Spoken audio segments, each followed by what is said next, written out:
Welcome, dear listener, and thanks for joining us. I'm Yanto. And I'm Stephen. And this is a podcast all about the weird and wonderful world of the dark comedy anthology series, Inside Number 9. On each episode, we'll be diving into another one of Steve Pemberton and Reece Shearsmith's twisted tales, putting it under a lens and examining it to within an inch of its life. So make yourself comfortable, grab a cup of tea, and join us for The Ninth Degree. Hello. Hello, welcome back. Welcome back. How are you doing? Yeah, I'm okay. How are you? Yeah, good, thank you. Just back from a weekend in Manchester for Pride, so that was fun. Was that good? Yeah, it was really good. Busy. I bet, yeah. But really good. We saw the wonderful delights of Bewitched. If anyone knows any songs by them, they managed to fill 40 minutes with their one song. So, What song is that? C'est la vie. Oh, I don't know it. I'm not going to sing it. This may be about karaoke, but I do not do karaoke. I was going to say, given the nature of the episode, I was wondering if we should sing the whole thing. We may lose our listeners. Yeah. At my end, at least, anyway. Did you get up to anything fun at the weekend? Well, yeah, me and my boyfriend, we went to stay with my parents for a few days. Oh, nice. So they're in the process of retiring to the countryside. Oh. And so we went to stay in their nice country house. Very nice. That makes it sound really fancy. It's not that fancy. Yeah, I'm seeing Highclere and everything like that. Yeah. My parents are moving to Downton Abbey, and they're going to have servants. No. Anyway, yeah. So that was nice. It's nice just to do some cozy little things like holiday things, isn't it? Yeah. We played a game that I really enjoyed. I think you'd like it. Mm. Not sardines, was it? No. In the country pile. Yeah. No, it's a little game with cards. It's called Shot in the Dark. Okay. It's basically a quiz kind of thing where they give you a question, then you have to all say a number that you think the answer is, and then whoever's closest gets the point. All right, yeah. And it's quite right up my street. Sounds good. I love a quiz. One of the questions, for example, was how many muscles are there in your fingers? Oh, Jesus. Well, each one or all fingers combined? All together. Muscles?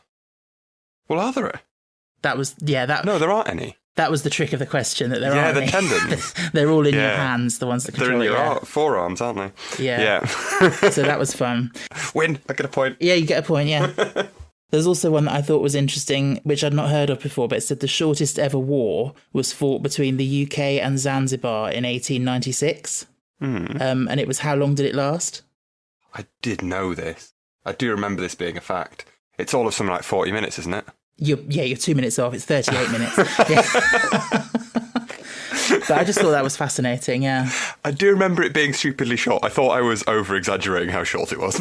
Yeah. That's about as long as it takes to get together the paperwork to sign that it's over, right? Exactly, yeah. So yeah, I like that game. It's not an advert. It's not sponsored, but please sponsor us. Yeah. What was our episode title from last week? What was it? Let's have a little flashback, shall we? Breaking in, but then she says technically not breaking in. Yeah. Because her boyfriend Simon said that all professors keep a spare key above their glory hole. Hang on. The episode Simon says, not Simon said. Let's try that again. Professor Squires has gone to these judges and says that it's a U, not a V in this word, and Simon says it's a U. There we go. That's more like it.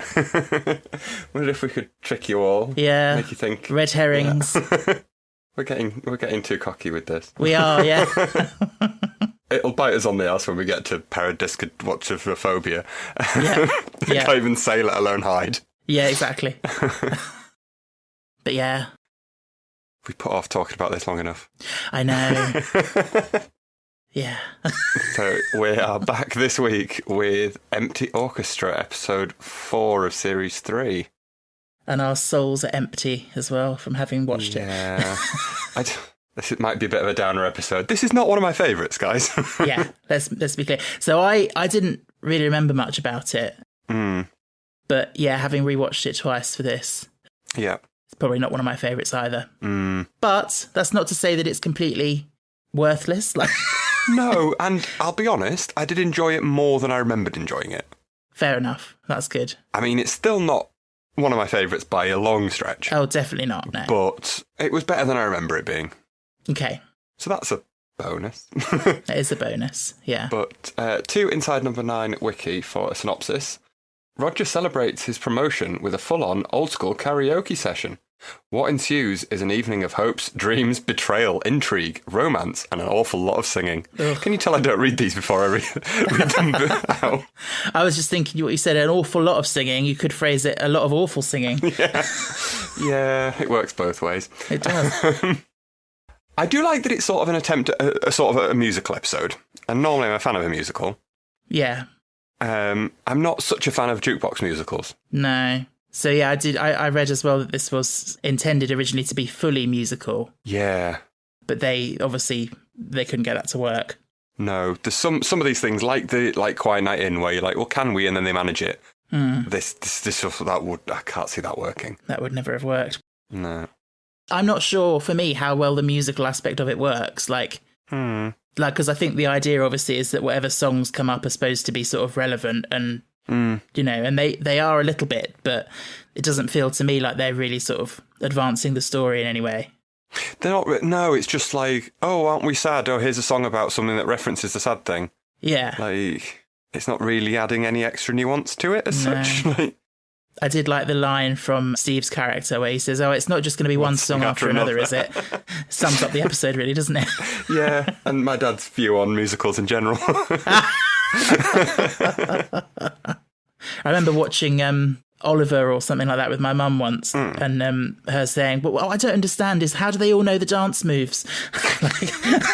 Yeah, that's my sister as well. She says pretty much the same thing.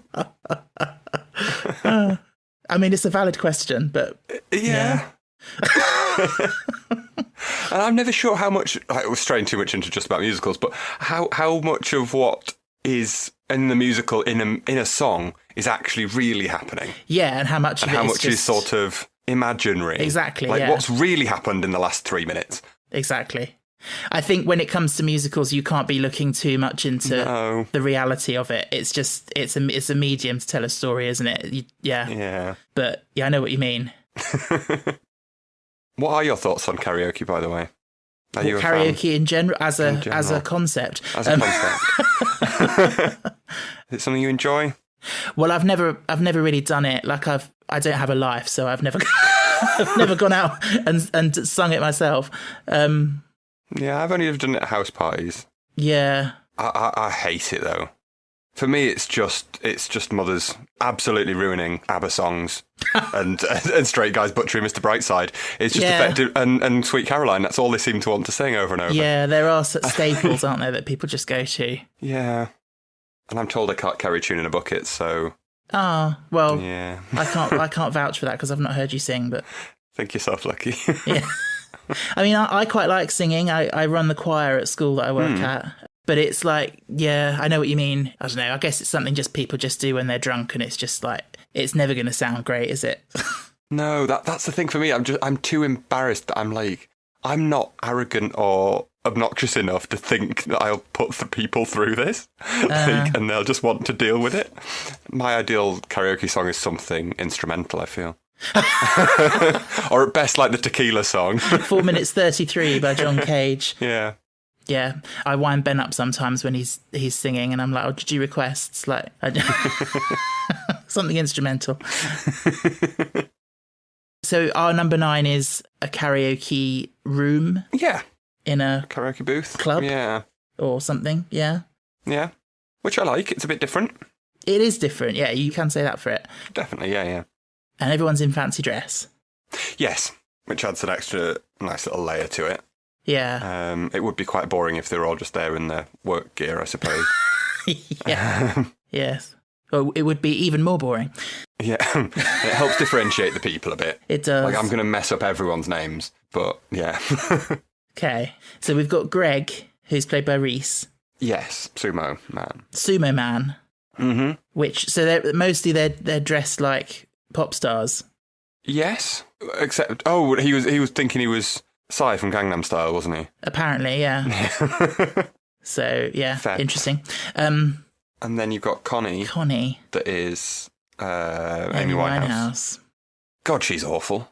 Oh, don't. I think she might be one of the worst characters in the whole series for me. Yeah. Just how horrible she is for no reason. That's the bulk of my notes are just, she is such a bitch. Yeah. Disgusting. Yeah. Played brilliantly. Just horrible person. To someone that is, well, I suppose we don't know their backstory. Janet, for all we know, might be an awful person. But as far as we know, she just hates her for no reason at all. For being deaf. Yeah. Yeah. Vile person. Oh, awful. I mean, yeah, I have plenty to say about her. We'll come to that as we get through it. But who else we've got? We've got Fran. The great Sarah Headland. Yes. As Britney Spears, I guess. Yes. I think I recognised them all, who they were dressed as, apart from Janet as apparently Boy George. Boy George, yeah. Yeah, I didn't get that one. No, but... Culture Club days, yeah. Okay. I'm so out of my comfort zone with this episode. Dwayne as Michael Jackson. Yeah, got that one. Yeah. And Roger as himself. As himself, yeah. With a clown nose. The clown nose. And one of his best accents. Oh my God, I can't wait for all your impressions of. It's so broad. It's so broad. I have to say something. I can't watch Roger without thinking of my colleague. Right. Who, funnily enough, is the one person at work that I've talked to about Inside Number 9, because he quite likes Reese and Steve's work. Yeah. And he said to me that he watched this episode and he quite liked it. Right. And didn't really say much more about it. But I'm now wondering if he watched it and he just recognised himself in it, because he is exactly like my colleague. Even the Brummie accent, the glasses, the hair, like, wow. Yeah. So funny. Hope he doesn't listen to this. But yeah, the accent is crazy, isn't it? And I love the fact that they chose White Snake as what they're going to see, because it's so perfect in that accent. White Snake. Private box at the Royal Albert Hall. Yeah. Oh, bless him. Yes. It is a funny old accent. Yes. And it's just certain words that he so goes to town on with. Yes. Especially his little speech towards the end. Oh, yeah. So we start with Reese. So what have we got first? Don't You Want Me, Human League? Yes. With him and Connie. Mm. Oh, they're just gross. Yeah. Like, it's bad enough that he's having an affair, but to do it right under the nose. Rubbing it in her face, like, almost. Yeah, well. I think Connie's slightly worse than Greg with it, because, you know, he's trying to hide it a little bit, but she's got an interest in it falling to bits. Her finding out anyway, yeah. Yeah. So just doesn't care. No, oh God, she's awful. Oh, she's so bad. She really is. We all know people like that as well, that's the thing. Like, oh my God. This is it, the worst people are there's so many of them. It's not like the worst people are the Hitlers out there. Like, obviously they're bad, but the really bad, the bad people are just everywhere. Yeah. Like her, just day to day. Yeah. And you're just like, why are you making life harder than it needs to be? Yeah. Oh, she's obviously got issues and confidence issues of her own, I think. That's why she's trying to pull other people down and make herself feel better. But yeah, it's disgusting. Just want to slap her. As Fran does. Oh yes, good old Fran. Spoilers. I can understand as well. I can understand why Greg perhaps isn't the happiest with Fran, because she is a bit irritating. Well, she seems nice enough. She's nice, but yeah, maybe I'm just being harsh. But no, you do feel sorry for her. Like, skipping way ahead, but when she, gets promoted at the end, and she immediately is hugging him and bouncing up and down, and can we look for a bigger flat now and all that? Yeah. And obviously the dramatic irony, what's going on. Yeah. It's quite sad. Yeah. But yeah. Bless her. But yeah, it's the fact that it's so under her nose that it's just extra cruel. And I do question, does she really have no idea? Is she really that oblivious? I guess so. Considering how much she reacts when she finds out. Because, but it does seem so screamingly obvious. Well, yeah. They don't seem to be hiding it, but then they are drinking, so I suppose maybe they're more careful normally. Yeah. Because they do that thing that really annoys me in TV stuff, where we'll talk to each other in the same room as someone else when there's no music playing, and they can't hear us because they're not in the camera shot. Yeah. And everyone will be able to hear what's going on in that room. It's all of 4 meters square. Yeah. At most. Yeah, I know what you mean. Because I know obviously it hinges on Janet being able to lip read, but it's like, she could have picked that up regardless. Yeah. She knows exactly what's going on. She doesn't need to be able to lip read what they're saying. Oh, no. That's a good point, actually. The lip read thing is this big reveal of, oh, gosh, she's understood everything that we've said. But, you know, she's seen you kissing him and putting your hand down the back of his costume and all that. Like, yeah. It's not exactly rocket science. And also, how much of a big reveal can it be? Surely they would know she can lip read if they work with her. Exactly. I don't really get that. Well, no, I think with Connie, it's the idea that she has no interest in her. I suppose. She thinks she's stupid and this and that. Useless. So, yeah. I suppose. She wouldn't have even crossed her mind, I think. Yeah. But it's even that face she does when she says, I can lip read, and then Connie just, obviously it's an audio medium, I can't do an impression of it, but that face. Yeah. Yeah. Like, so what? Yeah. Ugh. Slap her. Yeah, I'm glad this is one of the few episodes that sort of has a happy ending, which is nice. Yeah. I know we're jumping ahead, but... It's all right, yeah. It is rare that we get them with a happy ending. Yes. And the right people get the right comeuppances. And that's one of the things that makes it not feel very Inside Number 90. Yeah. I mean, all the stuff where usually there would be these sort of perilous moments for it all to go wrong and horribly wrong and dark and this and that. You know, so we've got Dwayne has got these pills. Pill roulette. Yeah. Mm-hmm. You know, that could have been an opportunity for something quite dark to take over, but they kind of sidestepped that. I think the first time I watched it, I expected someone was going to die from some sort of reaction to whatever these drugs are that they've got. But I guess that in itself is the twist, that there isn't a twist as such. Yeah. And it is just quite mundane and boring. Like, the guy's getting divorced and he's leaving. That's about it. And also, you know, we've just had the Riddle of the Sphinx. Mm-hmm. Someone's bum getting cut off and eaten and all that. Like, where do you go from there? I remember reading that exactly as the quote that Steve gave. Exactly, yeah. You've got to do something different. So that's what they did. Yeah. Yeah, and it is like, I know we said before with the like Nana's Party type episodes, just a group of people drama situation, like the stage play, the Eight Borny type thing of the interplay between the people and is something going to happen thing. Again, I'm not a fan of, but I guess people are. So I was surprised having a look online that this is not a particularly massively loved episode, but there are people that say it's one of their favourites. Yeah. Which I find wild. I stumbled across a Reddit thread where people were saying how they love it so much. Yeah, well, good for those people. Yeah. I just don't understand it, but good for them. Yeah, and if you're listening and you think we're tearing it to shreds and you love it, then... We're sorry. We are sorry. You know, we I think we are trying not to be too harsh. But, you know, that's the wonderful thing about opinions.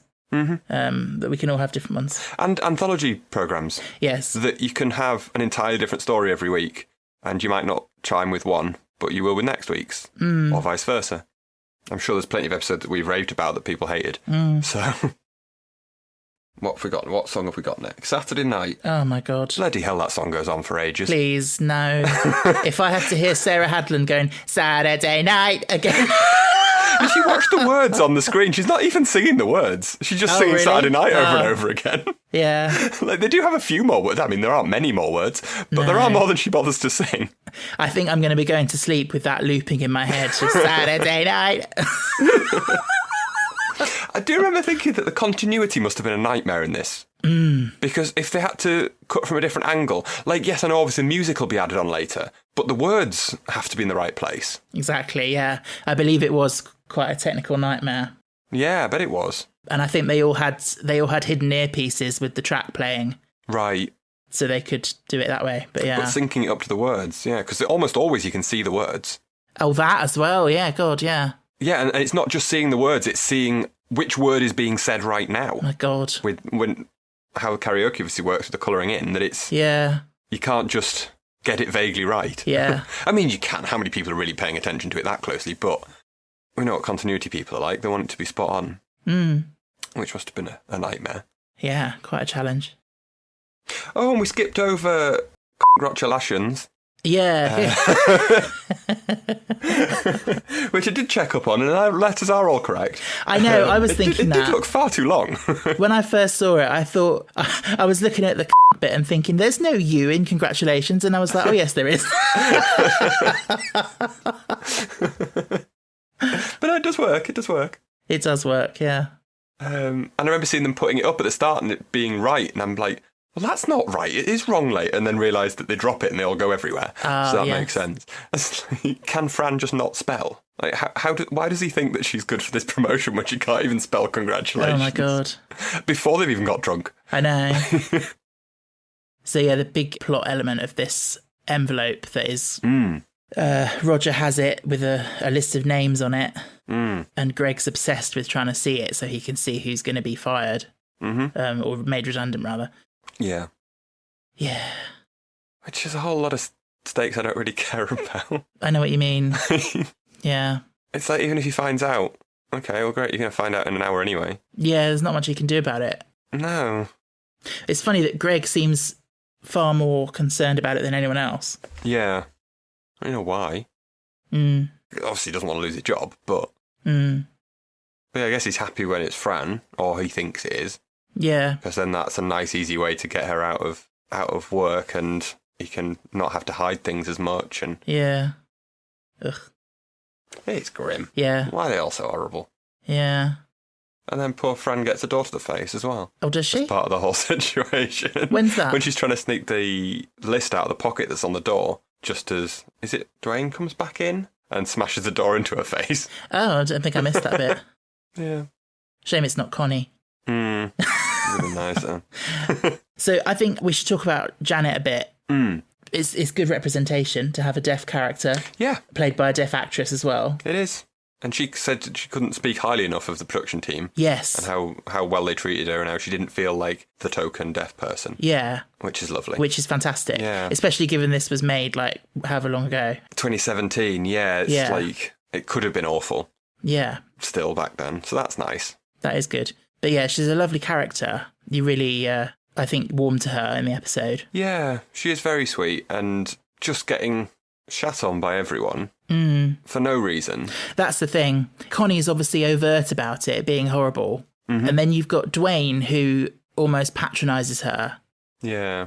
It's that moment when supposedly there's this pill roulette thing and everyone's having a go at that. And then he says to her about, oh, it's all right, you don't have to, as if her being deaf has anything to do with that. Yeah, like if anyone else protested, he would have been more like, oh, go for it, don't be boring or whatever. Yeah. They all just sort of pussyfoot around her and... Yeah, which must be tough. Yes. I do wish that it wasn't so... Like, that the crux of the episode being... Not crux of, but that she can lip read. Like, it would have been nice if her deafness wasn't really integral to the plot. It was just... She just happened to be deaf. Yeah. I don't like it where it's... Well, if you don't serve a purpose to the script, why not be, in inverted commas, normal? Yeah. Like, I remember thinking that it wasn't a great film, but did you ever watch The Eternals, the Marvel film? No. It didn't do very well, but that had a gay character in it, it had a deaf character in it, it had various different minority characters, but that played no bearing on the story whatsoever. And I was like, that's how you do representation. You don't go, well, we need someone that can know Braille, so let's have someone that's blind, because it serves this point in the plot later. Yes. It would have been nice if she'd just gone, you know, they'd said whatever and she'd gone, well, yeah, I might be deaf, but I'm not an idiot. I can see what's going on. Like... Yeah, you're right. And it hadn't been that she can lip read. It's just that she's got eyes and she can see. It's not anything to do with her deafness. I think there's two ways of doing it, and I think it's important to have incidental representation, like you say, where it's nothing to do with anything. But I think it's also important to have representation where it is like part of the plot. You can have both, but in this case, it does feel a bit like you say, just like convenient that her deafness just is what enabled her to save the day, as it were. Yeah. But did you hear about how the actress Emily Howlett had learned how to sing for it? I did, yes. Being deaf, didn't really have any concept of how singing works. Yeah, I mean, she wasn't even aware of the concept of high and low notes and what that means. And I've always found that fascinating as a musician myself. Like, the fact that we think of high notes and low notes as high and low, which is like a positional thing. Yeah. And why that is. And obviously, if you're deaf and you've got no frame of reference. Yeah. It's wild. You wouldn't have a clue. So it's incredible what she managed to do for this. Yeah. And I saw that, I don't know how true it is because I got this from Reddit, but apparently in an interview with Stephen Rees, they'd said that she was actually really quite good, and they'd had to, in post, make her timing sound a bit more off to make it sound more fitting of how, to match her confidence of the character, I mean. Yes. She seemed too good. Wow. So, yeah. She did so much homework for it, yeah. Yeah, wow. It's crazy how much work actors put in for what is half an hour's worth of screen time. Learning how to sing from scratch. Yeah. So you've got Roger that's just announced that he's getting divorced. Yes. And then, in their infinite wisdom, go with I Know Him So Well from Chess. Yeah. I like to hope that that was already the next song that was going to be playing, but they all seem like dicks, and I'm not sure that it was. No. Well, I think Fran is a bit... Sorry, but I think she's a bit thick. She maybe didn't even consider it. Like, a sensitive person might have skipped that song. Yeah. But Dwayne's just like, oh, well done, Fran. Like, he picked up that it was ironic. Yeah. Yes, you've got I Know Him So Well with Elaine Page and the other one that Fran and Connie sing. Bless him. In the middle, just smiling along while these two women effectively fight over him when one of them doesn't even know she's doing it. Yeah. Ugh, Connie. Yeah. It's That's another example of how horrible she is. Yeah. It's just everything. It's the, oh my God. And everything she does. Yeah. Every line she has is horrible, pretty much. Yeah. And like, I can't remember exactly what she says, but there's one bit where she makes a joke at Janet's expense, and then Janet comes in and she's like, oh, sorry, did you say something? And she can't even bother to repeat it because it was not to her. It was just a joke at her expense. Yeah. Oh my God. About being tone deaf or something, That wasn't was it, yes. Yeah. And that bit where she goes, oh, don't make him repeat it. Have some sensitivity for once in your life. Yeah. Like, oh, fuck off. Oh. Tamsin Outhwaite does a great job with it. I was just going to say that, yeah. She really makes you hate this character. Also, Connie obviously takes Dwayne's phone and sends that fake text to Janet, which, again, oh my God, she's acting like a bloody schoolgirl. Yeah. Just stirring shit up for the sake of it. And just... Yeah. Like, she can tell that she likes Dwayne. Yeah. And she just wants to humiliate her. Yeah.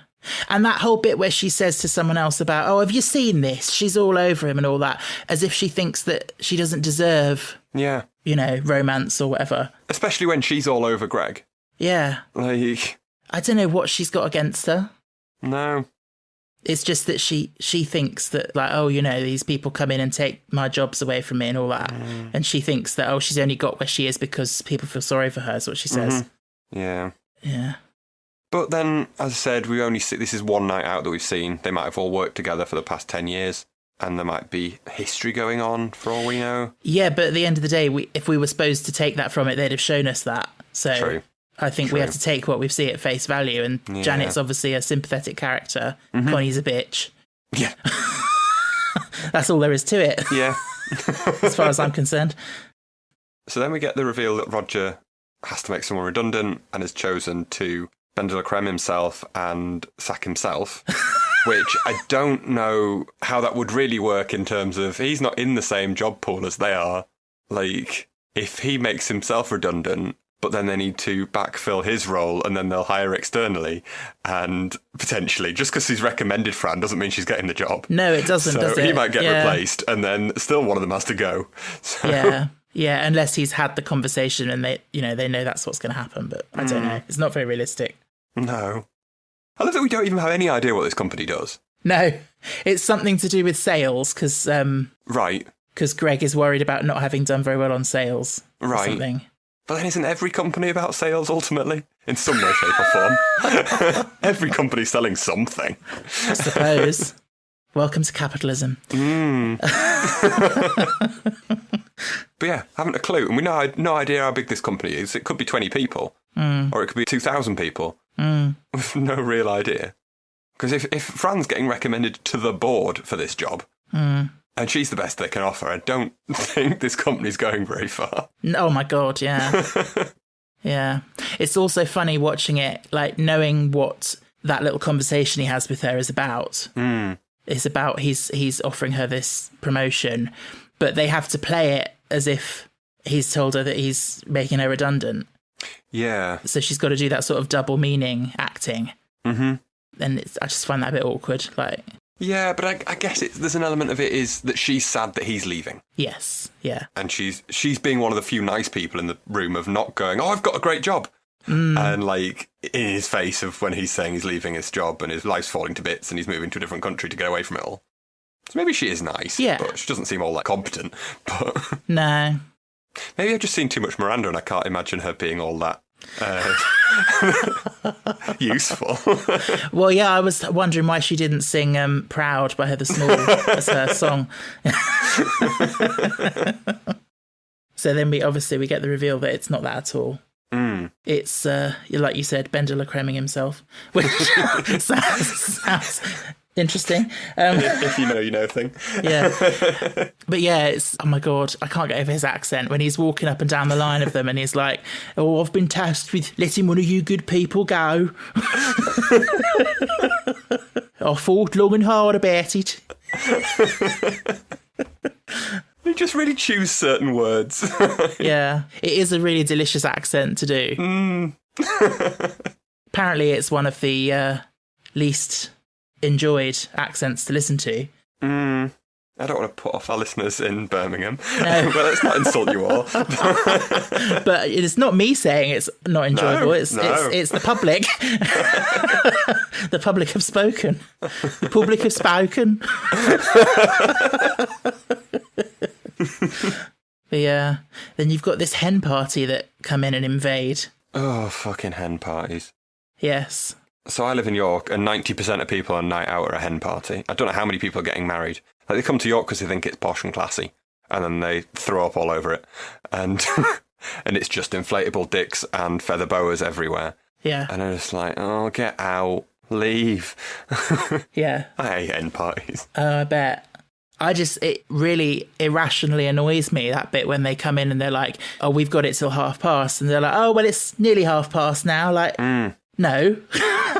Yeah. Wait.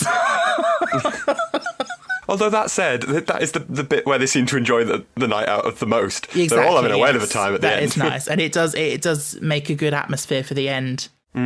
Because the whole reveal of like, oh, look, they've got lipstick showing up in the UV light, like that wouldn't work so well if it was just the people from the office in the room. It's nice that it's more of a crowded room. Yeah. The end works quite nicely. Yeah. It is a good sort of... It's nice seeing them all happy, all the good ones happy. Roger dancing away with a random woman. I mean, he's about 20 shots deep by this point, isn't he? Oh, yeah. Like, you're just there taking shot after shot after shot.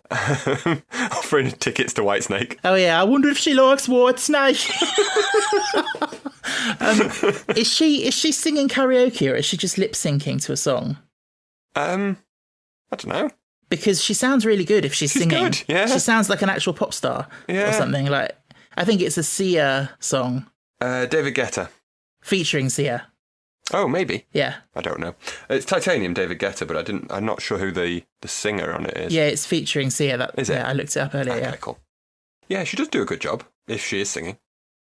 But yeah, it's delicious when you see it all fall to bits for Connie and Greg. Oh, yeah. I wanted more than just her slapping her. Fran, that is. But they're miserable. They're now both fired. Not got a job, which doesn't feel very HR safe. I feel like they've got grounds for a tribunal. Yes. On unfair dismissal. But there's plenty that they can bring up about them. True. Unprofessional conduct, I'm sure, and I guess they could dig up something. And bullying Janet and yeah. Ugh, indeed. And then we've got this strange pairing off of Dwayne with Janet. Yeah, I don't buy it. When earlier in the episode, he said to her, look, I don't like you that way. Yeah, which is fine. Yeah. But now I'm wondering, was he just saying that because he was too shy or nervous or whatever? Or has he suddenly changed his mind because he saw what she did for Fran? I don't know. This is the bit I just didn't connect with. I feel like they felt like they had to give everyone a happy ending. Yeah. and that would be hers. Yeah, because it very much felt like he wasn't interested in that way, and that was fine. And then all of a sudden he is. And then all of a sudden he is. Yeah.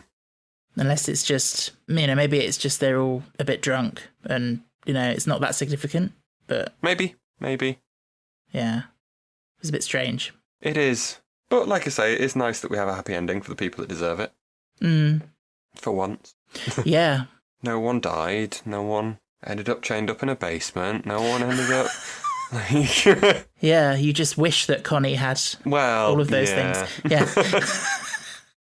So yeah, I think we've exhausted the plot. Probably. So I just found it quite a frustrating experience to watch. Because the constant noise, the constant music, the constant bad singing, the shouting over the music to hear the dialogue. Yeah. I just find it very overwhelming and a bit like, why am I watching this? It's not very enjoyable. Yeah, and for me, that I struggle sometimes remembering names and remembering who's who. Yeah. And when there's all the music going on top and you're trying to remember who's who and how each of them are connected and who's not saying the truth to who. Like, I remember first time struggling to remember what was going on and why. And feeling like it's one that you had to watch again to understand and really not wanting to watch it again. Didn't really click for me so much. As I said, on a second and third watch earlier today, I enjoyed it more than I remembered. I still wouldn't say I loved it by any stretch, but... So prior to today, you'd only watched it once ever? Yeah. I think I'd tried to rewatch it and just could not be bothered. Yeah. I got about halfway through and I was like, I just don't care. Yeah. I think it was when I'd got you watching them, and I think you got around that episode, and I was like, well, maybe I'll give it a go. Maybe I've misremembered or badly judged it. I was like, no, I can't be bothered. Yeah, I honestly can't remember what I thought of it that first time, even though it wasn't that long ago.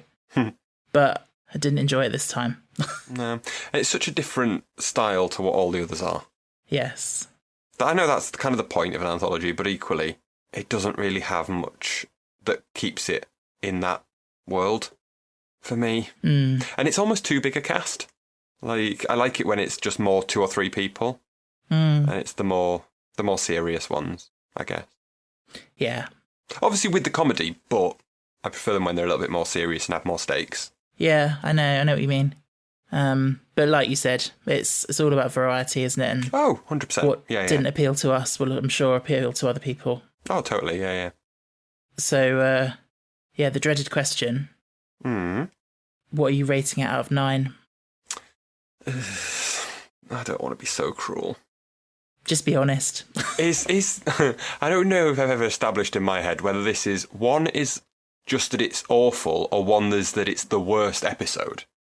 I see what you mean, yes. Like... I think it's more the latter, what you just said, that it... Yeah. Yeah, because otherwise they could all be 8s and 9s. Yeah.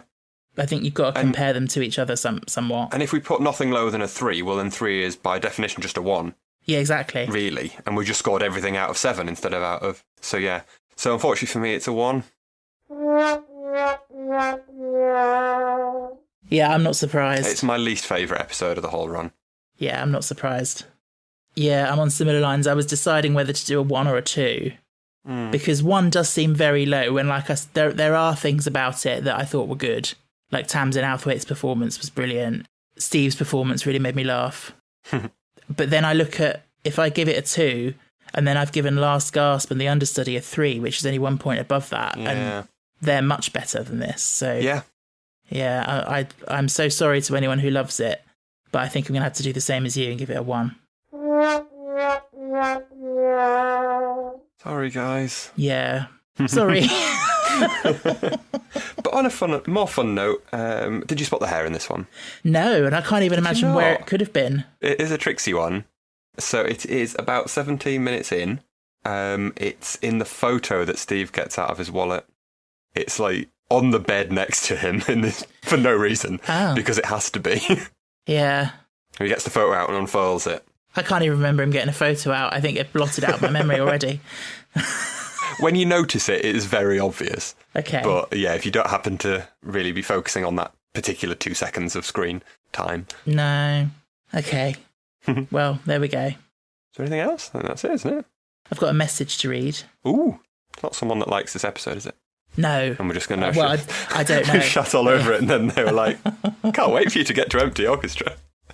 Yeah. I don't know, to be fair. They may like it. We're sorry if you do. Yeah. Yeah, this is from Nessa, who sent this on Discord. Just wanted to say that this is honestly one of my favourite podcasts in my rotation right now. I'm currently preparing for a monster video reviewing every episode of Inside Number 9, and hearing the refreshing perspectives of what the lads thought about the stories is seriously helpful.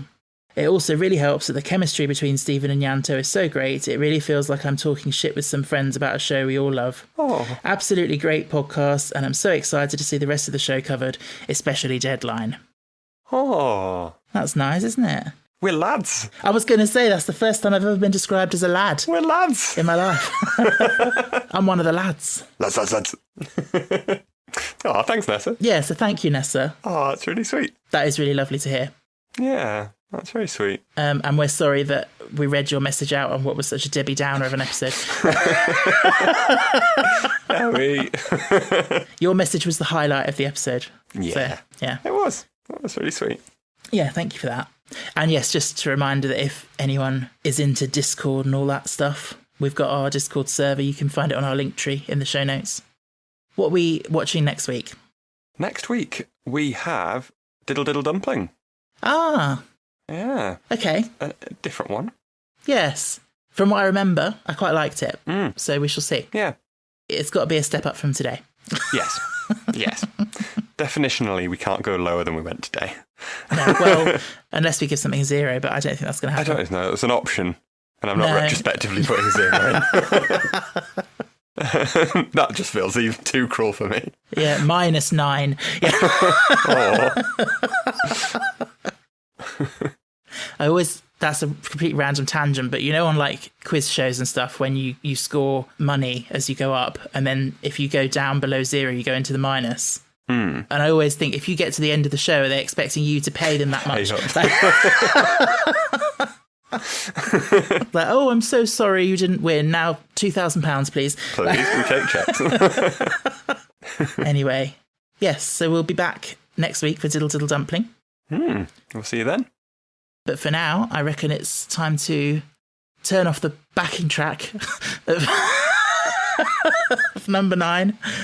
But the music never really stops, does it? No. Saturday night. Thanks for listening to The Ninth Degree.